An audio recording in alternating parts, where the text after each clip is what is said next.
मनोहर अपने माता पिता के साथ एक छोटे से शहर में रहता था। वह एक कंपनी में काम करता था, जिसके पैसे से वह अपना खर्चा और अपने परिवार का खर्चा चलाता था। कुछ वर्ष बाद मनोहर की शादी हो जाती है। उसकी पत्नी का नाम रिया था। रिया एक बहुत ही लालची किस्म की औरत थी।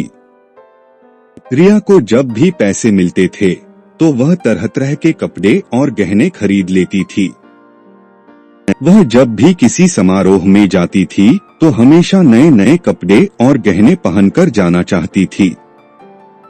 जब उसके पास नए कपड़े और नए गहने नहीं रहते थे तब वह अपने पति मनोहर से जिद करके खरीदवा लेती थी। उसकी लालच से उसका पति भी तंग आ गया था। मनोहर रिया को हमेशा समझाया करता था कि हमारी कमाई उतनी नहीं है कि मैं तुमको हर समारोह में जाने के लिए अलग अलग तरह के कपड़े और गहने खरीद कर लाया करूं। मगर रिया उनकी बातों को मानने के लिए तैयार ही नहीं होती थी।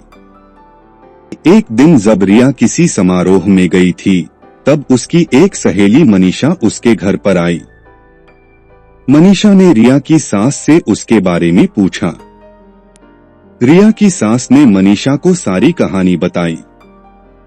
मनीषा ने अब रिया को सबक सिखाने के लिए एक योजना बनाई। वह रिया के घर से सारा राशन लेकर चली गई और राशन के डिब्बे में अपने गहने और नए कपड़े लाकर भर दिए। जब रिया समारोह से वापस आई तब वह किचन के डिब्बों में गहने देखकर बहुत खुश हुई।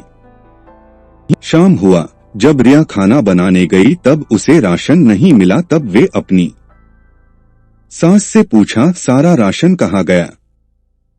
उसकी सास ने जवाब दिया, मैंने सारा राशन और घर का सारा सामान बेचकर तुम्हारे लिए गहने और कपड़े खरीद लिया है।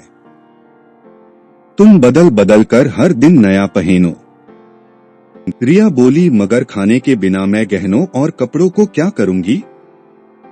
तभी उसकी सहेली मनीषा आई और उसने रिया को सब कुछ बताया कि यह तुमको सबक सिखाने के लिए किया गया था। अब रिया को समझ में आ गया, जीवन जीने के लिए सबसे ज्यादा जरूरी भोजन होता है, ना कि बदल बदल के गहने और कपड़े पहनना। रिया अब अपने पति के कमाई के अनुसार ही सारा काम करती थी और वह खुशी खुशी रहने लगी। अगर ये कहानी आपको पसंद आए तो प्लीज लाइक करें और चैनल को सब्सक्राइब करें।